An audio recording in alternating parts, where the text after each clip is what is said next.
चलिए अब आगे बढ़ते हैं हम। लोकतंत्र की सफलता के लिए आवश्यक परिस्थितियाँ, यानी कि लोकतंत्र की सफलता के लिए आवश्यक परिस्थितियाँ क्या है कि जिससे कि लोकतंत्र सफल हो, कि जिससे कि लोकतंत्र जो शासन प्रणाली है वो सफलता के उच्च शिखर पर पहुँचे। क्या क्या परिस्थितियाँ होनी चाहिए जिससे कि लोकतंत्र सफलता की ओर अग्रसर हो। तो कोई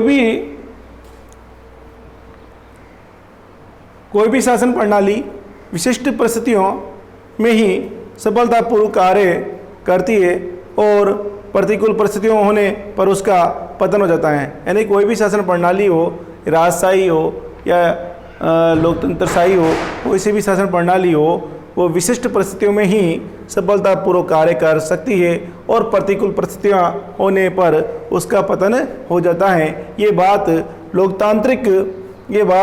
लोकतांत्रिक शासन प्रणाली के बारे में सत्य हैं। ये बात लोकतांत्रिक शासन प्रणाली के बारे में सत्य हैं। प्रथम विश्व युद्ध के बाद यूरोप के अनेक राज्यों में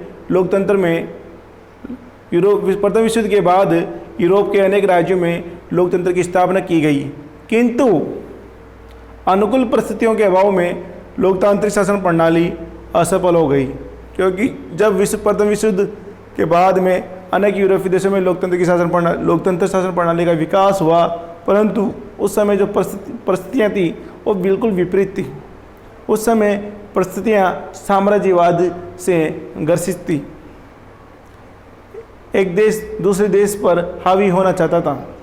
तो ऐसी परिस्थितियाँ होने की वजह से प्रथम विश्व युद्ध जो 1914 से 1918 के बीच में लड़ा गया था के बाद यूरोप के अनेक राज्यों में लोकतंत्र की स्थापना की गई, किंतु अनुकूल परिस्थितियों के अभाव में बच्चों लोकतांत्रिक शासन प्रणाली असफल हो गई और इसका स्थान किसने ले लिया?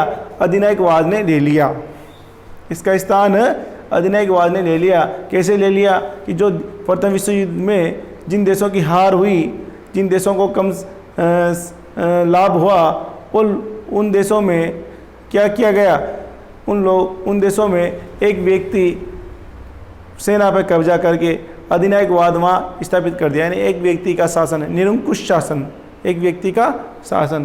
तो क्या हुआ कि अनुकूल परिस्थितियों के अभाव में लोकतांत्रिक शासन प्रणाली असफल हो गई और इसका स्थान किसने ले लिया? अधिनायकवाद ने ले लिया। और वर्तमान एशिया और अफ्रीका व लैटिन अमेरिका महाद्वीपों में भी अनेक देशों में लोकतंत्र शासन का पतन हुआ है। यानी कि वर्तमान एशिया और अफ्रीका और लैटिन अमेरिका महाद्वीपों में भी अनेक देशों में लोकतंत्र शासन का पतन हुआ है, क्योंकि इन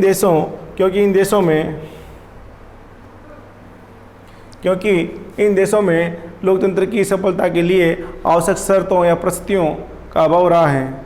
क्योंकि अमेरिका, अफ्रीका और लैटिन अमेरिका महाद्वीपों में इन देशों में लोकतंत्र का पतन हुआ है, क्योंकि इन देशों में लोकतंत्र की सफलता के लिए आवश्यक शर्तों या परिस्थितियों का अभाव रहा है। विद्वानों का मत है कि निम्नलिखित परिस्थितियों लोकतंत्र के सफल संचालन में सहायक हो सकती है। तो विद्वानों का मत है कि जो निम्नलिखित जो अभी हम पढ़ेंगे ये परिस्थितियाँ होती हैं तो ये लोकतंत्र के सफल संचालन में सहायक हो सकती हैं बच्चों। तो पहली परिस्थिति है शांति तथा व्यवस्था। तो लोकतंत्र की सफलता के लिए ये होनी चाहिए, शांति और व्यवस्था होनी चाहिए, तब जाके लोकतंत्र शासन प्रणाली सफल सिद्ध होगी। तो देखेंगे हम कि लोकतंत्र की सफलता के लिए जरूरी है कि देश में आंतरिक व्यवस्था सम्मान्य हो। जो लोकतंत्र की सफलता के लिए जरूरी है कि देश में जो आंतरिक शासन प्रणाली है, आंतरिक व्यवस्था है वो सम्मान्य हो, यानी कि गृह युद्ध ना हो। तो ये आंतरिक जो व्यवस्था है सम्मान्य हो और युद्ध व बाह्य आक्रमणों का बे नहीं हो। ऐसी स्थिति में सत्ता का विकेंद्रीकरण बना रहता है। तो अगर आंतरिक शांति है और बाहरी आक्रमणों का भय नहीं है तो इससे क्या होता है? लोकतंत्र में सत्ता का विकेंद्रीकरण, सत्ता का प्रत्यायोजन, सत्ता किसी एक व्यक्ति के हाथ में न होकर ये बढ़ जाती है। तो तब जाके शांति तथा व्यवस्था में लोकतंत्र सफल हो सकता है। तो ऐसी स्थिति में सत्ता का विकेंद्रीकरण बना रहता है और व्यक्ति अपनी स्वतंत्रता का उपभोग करते रहते हैं।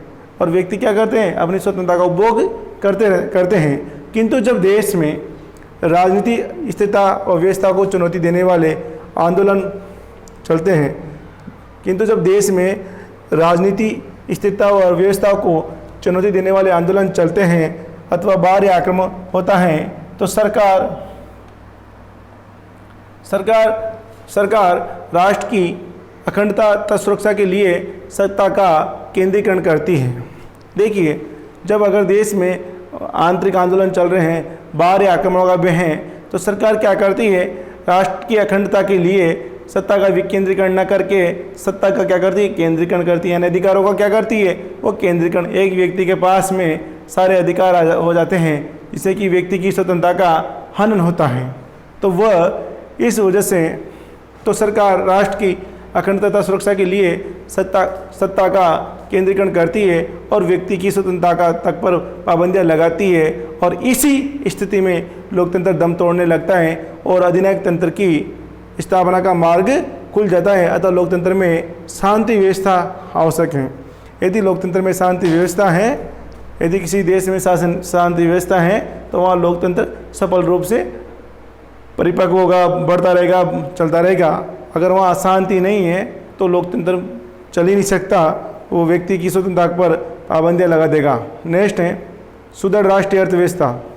लोकतंत्र की सफलता के लिए एक दूसरा जो होना चाहिए, दूसरा गुण होना चाहिए, वो सुदृढ़ राष्ट्रीय अर्थव्यवस्था होनी चाहिए। क्योंकि सुदृढ़ राष्ट्रीय अर्थव्यवस्था ही लोकतंत्र को परिपक्व करती है, लोकतंत्र को आगे बढ़ाती है। तो लोकतंत्र की सफलता के लिए ये जरूरी है कि राष्ट्र की अर्थव्यवस्था पर्याप्त मजबूत हो। यदि राष्ट्रीय अर्थव्यवस्था औद्योगिक संकट से गुजर रही होती है तो लोकतांत्रिक व्यवस्था लड़खड़ा जाती है। देखिए बच्चों, कहीं किसी भी हो, देखिए अर्थव्यवस्था लोकतंत्र में अर्थव्यवस्था राष्ट्रीय जो सुदृढ़ राष्ट्रीय अर्थव्यवस्था, अगर अर्थव्यवस्था डगमगा रही है तो लोग क्या करेंगे, लोग यदि का अपने मांग करेंगे तो उसको उखाड़ फेंकने का लिए तैयार हो जाएंगे। तो लोकतंत्र की सफलता के लिए ये जरूरी है कि राष्ट्र की अर्थव्यवस्था पर्याप्त मजबूत हो। यदि राष्ट्रीय अर्थव्यवस्था औद्योगिक संकट से गुजर रही होती है तो लोकतांत्रिक व्यवस्था लड़खड़ा जाती है। और प्रथम विश्व युद्ध के बाद जर्मनी और इटली में राष्ट्रीय अर्थव्यवस्था के लड़खड़ाने के बाद ही इन देशों में लोकतंत्र का अंत हुआ है।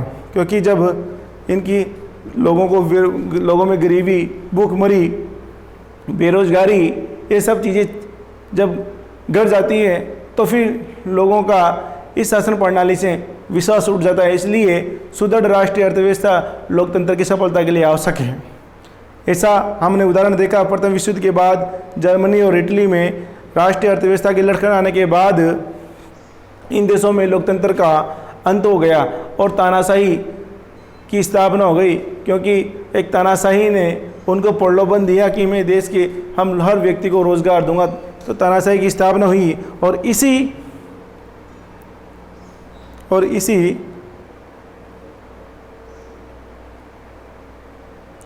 प्रकार द्वितीय विश्व युद्ध के बाद पूर्वी यूरोप में आर्थिक अव्यवस्था के कारण वहाँ के देशों में लोकतंत्र का अंत हुआ। और इसी प्रकार द्वितीय विश्व युद्ध में जो पूर्वी यूरोप के जो देश हैं, देश में आर्थिक अव्यवस्थाओं के कारण वहाँ के देशों में लोकतंत्र का अंत हुआ और साम्यवादी शासन की स्थापना हुई। आधुनिक काल में लैटिन अमेरिका के राज्यों में लोकतंत्र की असफलता का एक बड़ा कारण आर्थिक अव्यवस्था है। अनेक ऐसे ही राज्य भी ऐसे ही संकट से गुजर रहे हैं। तो ये सुदृढ़ आर्थिक अर्थव्यवस्था होना जरूरी है, तब जाके लोकतंत्र फलता फूलता है। नेक्स्ट है आर्थिक समानता की स्थापना। आर्थिक समानता की स्थापना होती है तब जाके लोकतंत्र सफल शासन है। देखिए बच्चों, लोकतंत्र के सफल संचालन के लिए केवल इतना ही जरूरी नहीं है कि राष्ट्रीय अर्थव्यवस्था शक्तिशाली हो, अपितु ये भी जरूरी है कि राज्य में यथासंभव आर्थिक समानता भी हो। ऐसा नहीं कि एक वर्ग तो बहुत पूंजीपति, एक वर्ग के पास खाने के दाने नहीं है, तो ऐसा तब भी लोकतंत्र सफल नहीं हो सकता बच्चों। क्योंकि जब आर्थिक समानता की स्थापना होगी तभी जाके लोकतंत्र सफल होगा। तो लोकतंत्र की सफलता के लिए, सफल संचालन के लिए केवल इतना ही जरूरी नहीं है कि राष्ट्रीय अर्थव्यवस्था शक्तिशाली हो, अपितु ये भी जरूरी है कि राज्य में यथासंभव आर्थिक समानता भी होना हो, अर्थात गरीबी और अमीरी के बीच की चौड़ी खाइयाँ ना हो, अर्थात गरीबी और अमीरी के बीच चौड़ी खाइयाँ ना हो। यानी कि एक तो ऐसा एक व्यक्ति के पास तो खाने के लिए नहीं है और एक व्यक्ति बहुत पूंजीपति है, तो वो क्या करेगा? जो गरीब व्यक्ति, अगर उसके लिए खतरा हो जाएगा अमीर व्यक्ति के लिए।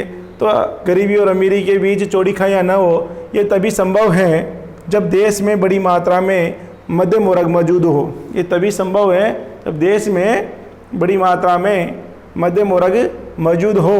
इस स्थिति में ही लोकतंत्र को कमज़ोर करने वाले वर्ग संघर्ष से बचा जा सकता है। अगर अब भारत में भी मध्यम वर्ग ज़्यादा है तो इस वजह से लोकतंत्र बचा हुआ है। अगर मजदूर एक तो गरीब होता है, एक पूंजीपति होता है, तो लोकतंत्र बचता ही नहीं है, फिर खत्म हो जाता है लोकतंत्र। परंतु इसको बचाव करने वाला एक ही है, वर्ग है, वो मध्यम वर्ग। तो इस स्थिति में लोकतंत्र को कमज़ोर करने वाले वर्ग संघर्ष से बचा जा सकता है जब देश में बड़ी मात्रा में मध्यम वर्ग मौजूद हो। ये तभी संभव है। तो नेक्स्ट है आर्थिक समानता की स्थापना हो। नेक्स्ट है सामाजिक न्याय की स्थापना। लोकतंत्र को सफल संचालन के लिए एक और गुण होना चाहिए, एक और विशेषता होनी चाहिए, सामाजिक न्याय की स्थापना। लोकतंत्र कब सफल हो सकता है? लोकतंत्र शासन प्रणाली कब सफल हो सकती है? जब सभी को सामाजिक न्याय की स्थापना हो, यानी देश में क्या हो, सामाजिक न्याय की स्थापना हो। तो लोकतंत्र की सफलता के लिए जरूरी है कि व्यक्तियों के बीच धर्म, जाति, भाषा, रंग, नस्ल, लिंग, जन्म आदि के आधार पर भेदभाव नहीं किया जाए और सभी व्यक्ति कानून के सामने सम्मान माने जाएं और उन्हें न्यायालय सम्मान कानूनी संरक्षण दें। और इस प्रकार जब समाज में सभी व्यक्तियों को समान स्थिति प्राप्त होती है तो उनके बीच भावनात्मक एकता भी स्थापित होती है और सामाजिक लोकतंत्र की स्थापना होती है। तो हमने पहले पिछले वीडियो में पढ़ा था कि सामाजिक लोकतंत्र क्या होता है। तो यही होता है बच्चों सामाजिक लोकतंत्र, कि लोकतंत्र की सफलता के लिए जरूरी है कि व्यक्तियों के बीच धर्म, जाति, भाषा, रंग, नस्ल, लिंग, जन्म आदि के आधार पर भेदभाव नहीं किया जाए। पहली बात तो धर्म, कोई भाई ये मुस्लिम है या ये हिंदू है, इस सिख है, जाति ये गुजर है, ये मीणा है, जाट है, ये माड़ी है, तो ये जाति, भाषा ये गुजराती है, ये महाराष्ट्री है, हिंदी ये भाषी है, ये अंग्रेजी भाषी है, रंग गोरा है, काला है, नस्ल ये नेग्रेटो किस्म की नस्ल है, फलानी किस्म, लिंग पुरुष या स्त्री, जन्म ये उत्तर भारत में जन्मा है, ये दक्षिणी भारत में, आदि के आधार पर भेदभाव नहीं किया जाए तो सभी व्यक्तियों में कानून के सामने सम्मान माने जाएं और उन्हें न्यायालय समान कानूनी संरक्षण दें। तो इस प्रकार जब समाज में सभी व्यक्तियों को समान स्थिति प्राप्त होती है तो उनके बीच क्या होता है, भावनात्मक एकता स्थापित होती है और सामाजिक लोकतंत्र की स्थापना होती है और तब जाके सामाजिक न्याय की स्थापना, तब जाके सामाजिक लोकतंत्र की स्थापना होती है। बच्चों अब देखिए, शिक्षित और जागरूक जनता लोकतंत्र के लिए सबसे प्रमुख, अगर लोकतंत्र को सफल बनाने के लिए अगर सबसे प्रमुख कारक हो तो ये जरूरी है, शिक्षित और जागरूक जनता। शिक्षित और जागरूक जनता ही लोकतंत्र को सफल बनाती है। तो ये भी होना चाहिए कि लोकतंत्र की सफलता के लिए जनता का शिक्षित और जागरूक होना आवश्यक है। जनता का शिक्षित और जागरूक होना आवश्यक है। शिक्षित जनता ही लोकतंत्र की समस्याओं को तथा उसकी प्रक्रिया को समझने में समर्थ होती है और स्वस्थ जनमत का निर्माण कर सकती है। इसके अलावा जब जनता जागरूक होती है तो सरकार की लोकतंत्र विरोधी नीतियों व कार्यों का विरोध करने में भी समर्थ होती है। यदि शिक्षित और जागरूक जनता है तो सरकार के खिलाफ भी खड़ी हो सकती है। नेक्स्ट, जनमत का निर्माण। जनमत का निर्माण तो लोकतंत्र की सफलता के लिए, इस लोकतंत्र की शासन प्रणाली की सफलता के लिए तो जनमत का निर्माण, तो लोकतंत्र की सफलता के लिए जनमत निर्माण के साधनों की स्वतंत्रता भी आवश्यक है। इसका अर्थ है कि प्रेस की स्वतंत्रता होनी चाहिए, साहित्य की स्वतंत्रता होनी चाहिए, अपने विचार दे सके साहित्य के द्वारा, रेडियो की स्वतंत्रता होनी चाहिए, सिनेमाओं की दूरदर्शन आदि पर सरकारी नियंत्रण नहीं होना चाहिए। जब इन जनमत निर्माण के साधन स्वतंत्र होते हैं तब नागरिक संगठित रूप से और शांतिपूर्ण ढंग से सरकार की लोकतंत्र विरोधी नीतियों और कार्यों की आलोचना करने में सफल होते हैं। अब देखिए बच्चों, अगर ये इनकी स्वतंत्रता है, प्रेस की स्वतंत्रता है, साहित्य की स्वतंत्रता है, रेडियो की स्वतंत्रता है, सिनेमा की, दूरदर्शन की इनकी स्वतंत्रता है, तो ये स्वतंत्र और निष्पक्ष जनमत का निर्माण करते हैं, ये सूचना के तंत्र, क्योंकि ये सरकार की जो नीतियाँ होती है उनके विरोध में, उनके पक्ष में अपना एक कैंपेन चलाते हैं। ये अगर सरकार ने अच्छा कार्य किया तो उनकी उसके लिए शाबाशी देते हैं, और अगर सरकार ने बुरा कार्य किया तो उसका विरोध करते हैं। तो ये जो है प्रेस है, मीडिया है, साहित्य है, रेडियो है, सिनेमा है, दूरदर्शन आदि, इस जनमत का निर्माण करने में इनका बहुत बड़ा योगदान होता है। किसी भी दल के पक्ष में जनमत का निर्माण करने में इसका बहुत बड़ा योगदान होता है इनका। तो ये होना चाहिए, जब जनमत निर्माण के साधन स्वतंत्र होते हैं तब नागरिकों संगठित रूप से और शांतिपूर्ण ढंग से सरकार की लोकतंत्र विरोधी नीतियों और कार्यों की आलोचना भी करने में सफल होते हैं, और जिसमें लोकतांत्रिक मर्यादा बनी रहती है। और इस स्थिति में लोकतंत्र सफलतापूर्वक कार्य करता है। और इससे क्या होता है कि जैसे जनमत का निर्माण होता है तो जनता इसका विरोध करती है, तो फिर सरकार उसको कानून को चेंज भी करती है, और कानून को चेंज करती है तो इससे जनमत का निर्माण होता है, और इससे लोकतंत्र शासन प्रणाली का सफल संचालन होता है। नेक्स्ट है नागरिक और नैतिक राष्ट्र चरित्र। नागरिक नैतिक राष्ट्र चरित्र। देखिए, नागरिक और नैतिक और राष्ट्र चरित्र भी लोकतंत्र को सफल बनाने में, किसी भी देश के नागरिक अगर शिक्षित हैं, जागरूक हैं, तो देश की शासन प्रणाली को, लोकतंत्र को सफल बनाने में उनका बहुत बड़ा योगदान होता है बच्चों। तो देखिए, जब किसी समाज में नागरिक, नैतिक व राष्ट्रीय चरित्र श्रेष्ठ होता है तो वहाँ लोकतंत्र की सफलता की बहुत उम्मीद है। अब किसी देश के नागरिक, जब किसी समाज के में नागरिक, नैतिक और राष्ट्रीय चरित्र श्रेष्ठ होता है तो वहाँ लोकतंत्र की सफलता की बहुत उम्मीद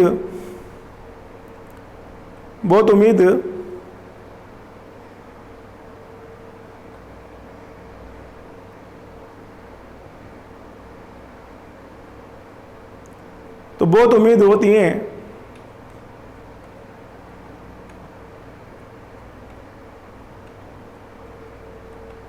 बहुत उम्मीद होती हैं। तो ऐसे समाज में व्यक्ति अपने अधिकार और कर्तव्यों का उचित प्रयोग करते हैं। तो होती है, तो ऐसे समाज में व्यक्ति अपने अधिकारों और कर्तव्यों का उचित प्रयोग करते हैं। वे सार्वजनिक समस्याओं पर लोकहित की दृष्टि से विचार करते हैं और साथ ही नागरिकों के प्रति सहिष्णुता, उदारता, सहानुभूति, सेवा, प्रेम आदि का व्यवहार करते हैं और अपने राष्ट्र से प्रेम करते हैं। वस्तुतः लोकतंत्र अंतिम दृष्टि से जनता की शक्ति पर निर्भर करता है, और जब जनता का नागरिक, नैतिक और राष्ट्रीय चरित्र सुदृढ़ होता है तो लोकतंत्र भी सफल होता है। इसमें नागरिकों के चरित्र और उसकी नैतिकता पर निर्भर है बात है।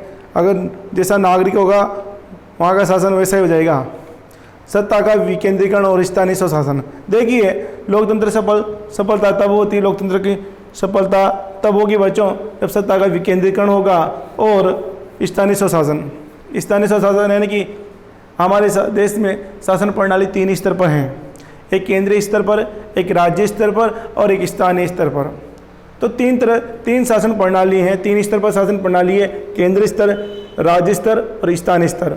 तो स्थानीय स्तर पर शासन प्रणाली को अपनाया गया है क्योंकि इससे जन सहभागिता को बढ़ावा देने के लिए, जैसे आपके गाँव में, शहरों में तो नगर पालिका, नगर निगम और गाँव में ग्राम पंचायतें, इनके माध्यम से जन सहभागिता को सरपंच के, वार्ड मेंबर के, इनके चुनावों के द्वारा इन्हें स्थानीय स्वशासन। तो 3 तरह की शासन, 3 तरह से शासन प्रणाली है, 3 स्तर पर शासन प्रणाली है, केंद्र स्तर, राज्य स्तर और स्थानीय स्तर। तो हमारा सत्ता का विकेंद्रीकरण 3 स्तर पर है। तो लोकतंत्र सफलता के लिए यह सबसे प्रमुख गुण है, आवश्यक तत्व हैं कि इससे सत्ता का विकेंद्रीकरण, सत्ता एक व्यक्ति में नहीं हो, सत्ता का विकेंद्रीकरण हो, सत्ता या शक्ति का विकेंद्रीकरण में बंटाव होना चाहिए, जिससे कि एक तो सभी की भागीदारी हो, उसमें सभी की भागीदारी, सभी के और स्थानीय स्वशासन से जन सहभागिता को बढ़ावा मिलता है। तो ये बात है बच्चों। तो देखिए अधिनायक तंत्र का आधार है सत्ता का केंद्रीकरण। जो अधिनायक तंत्र होता है, जिससे एक व्यक्ति का शासन होता है, वहाँ क्या होता है, सत्ता एक व्यक्ति के हाथ में होती है। क्या होती है, सत्ता एक व्यक्ति के हाथ में, यानी कि अधिनायक तंत्र का आधार है सत्ता का केंद्रीकरण। सत्ता का क्या होता है, केंद्रीकरण होता है। और लोकतंत्र का आधार है सत्ता का विकेंद्रीकरण। और लोकतंत्र का आधार क्या है, सत्ता का विकेंद्रीकरण, यानी अधिकारों का प्रत्यायोजन, अधिकारों को बांटना। ऐसा नहीं एक व्यक्ति के पास सारे अधिकार हैं, अधिकार बटे हुए हैं, इससे अच्छा शासन प्रणाली होती, अच्छा शासन होता है। तो लोकतंत्र का आधार है सत्ता का विकेंद्रीकरण। सत्ता का विकेंद्रीकरण होने पर ही जनता के विभिन्न वर्ग शासन कार्यों में भाग लेते हैं। और सत्ता का विकेंद्रीकरण होने की वजह से ही आज जनता के विभिन्न वर्ग हैं, भाषाभाषी समूह हैं, विभिन्न जाति के हैं, विभिन्न रंग के, नस्ल के सारे हैं, जो विभिन्न वर्ग के शासन कार्यों में भाग लेते हैं और लोकतंत्र को सफल बनाते हैं। लोकतंत्र में विकेंद्रीकरण का एक अच्छा रूप स्थानीय स्वशासन है। लोकतंत्र में विकेंद्रीकरण का एक अच्छा रूप क्या है, स्थानीय स्वशासन है। और स्थानीय स्वशासन के माध्यम से लोकतंत्र में विकेंद्रीकरण का एक अच्छा रूप है स्थानीय स्वशासन। और स्थानीय स्वशासन के माध्यम से सामान्य व्यक्ति, स्थानीय स्वशासन के माध्यम से सामान्य व्यक्ति शासन कार्यों में रुचिपूर्वक भाग लेता है और उसे सही मायने में नागरिकता की शिक्षा प्राप्त होती है। और उसे सही मायने में किसकी शिक्षा प्राप्त होती है, नागरिकता की शिक्षा प्राप्त होती है, उसको जन सहभागिता बढ़ती है। तो ये अब नेक्स्ट है बच्चों, नागरिक स्वतंत्रता। देखिए लोकतंत्र के सफल होने के लिए नागरिक स्वतंत्रता भी जरूरी है। क्या जरूरी है, नागरिक स्वतंत्रता भी जरूरी है। लोकतंत्र सीमित शासन के सिद्धांत को मानता है। लोकतंत्र सीमित शासन के सिद्धांत को मानता है, जिसका अर्थ है कि संविधान के द्वारा नागरिकों को मौलिक स्वतंत्रता प्रदान की जानी चाहिए और इन स्वतंत्रताओं की रक्षा का प्रबंधन भी किया जाना चाहिए। नागरिक स्वतंत्रता का अर्थ है कि नागरिकों को विचार प्रकट करने की, संगठन बनाने की, सभा करने की तथा शांतिपूर्ण आंदोलन करने की स्वतंत्रता प्राप्त होनी चाहिए। मौलिक स्वतंत्रता का निष्कर्ष है कि नागरिकों को सरकार की उन सभी नीतियों और कार्यों की शांतिपूर्ण आलोचना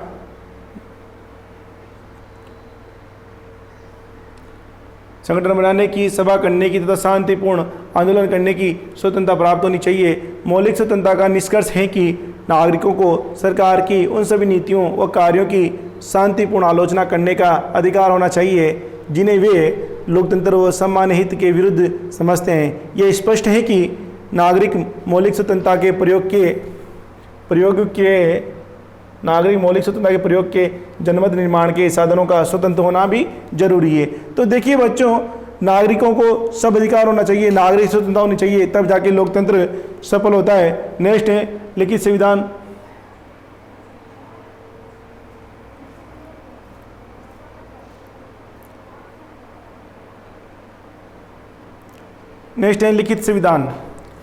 लिखित संविधान देखिए, और लोकतांत्रिक परंपरा, कोई भी चीज़ अगर लिखित में नहीं है तो हम शासन नहीं कर सकते, तो लिखित संविधान भी होना जरूरी है, तब जाके लोकतंत्र सफल होगा। तो भाई लोकतंत्र को संचालन के लिए कुछ तो कुछ दस्तावेज होना चाहिए ना, तो लिखित संविधान होना जरूरी है। लिखित संविधान का अर्थ है कि संविधान की भाषा बहुत ही स्पष्ट होनी चाहिए ताकि व्याख्या को लेकर विवाद भ्रम उत्पन्न नहीं हो। और इसके अलावा संविधान में संशोधन की पद्धति कठोर होनी चाहिए ताकि कोई भी राजनीतिक दल, कोई भी जो संविधान में संशोधन की पद्धति कैसे होनी चाहिए, कठोर होनी चाहिए ताकि कोई भी राजनीतिक दल अपने बहुमत का लाभ उठाकर लोकतंत्र को अधिनायक तंत्र में नहीं बदल ले, जैसा कि जर्मनी में हिटलर ने किया था। तो कि देखिए बच्चों, हमने लिखित संविधान था, लोकतांत्रिक परंपरा होनी चाहिए। तो लिखित संविधान का अर्थ है कि संविधान की भाषा बहुत ही स्पष्ट होनी चाहिए, पहली बात तो है, ताकि उसकी व्याख्या को लेकर विवाद ना हो, भ्रम उत्पन्न नहीं हो।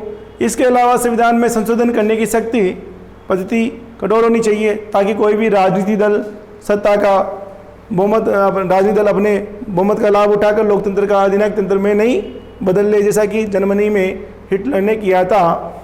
जर्मनी में क्या किया, हिटलर ने सत्ता का उपभोग के लिए पूरी संविधान को बदल डाला। तो लोकतांत्रिक परंपरा से आश्रय कि आचरण के उन नियमों व व्यवस्थाओं से हैं जिनका वर्णन संविधान या कहीं और भले ही लिखित रूप में नहीं होता हो, पर वह लोकतांत्रिक पद्धति और प्रक्रिया को आगे बढ़ाने वाली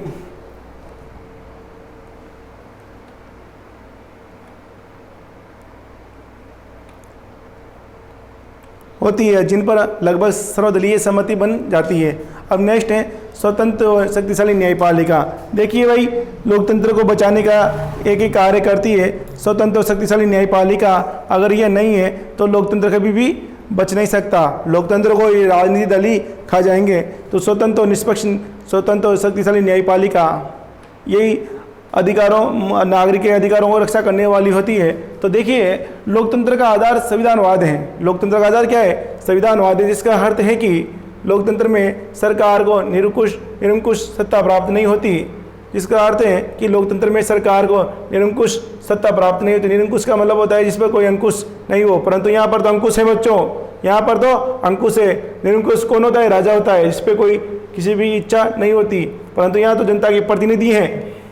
तो लोकतंत्र में सरकार को निरंकुश सत्ता प्राप्त नहीं होती, अपितु उसे अनिवार्य रूप से संवैधानिक मर्यादा की व सीमाओं को स्वीकारना होता है। लोकतंत्र की सफलता के लिए एक शक्तिशाली और स्वतंत्र न्यायपालिका की स्थापना जरूरी होती है।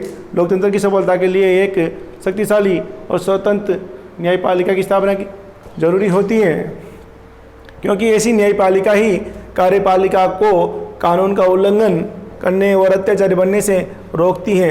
यदि कार्यपालिका यानी कि कार्यपालिका के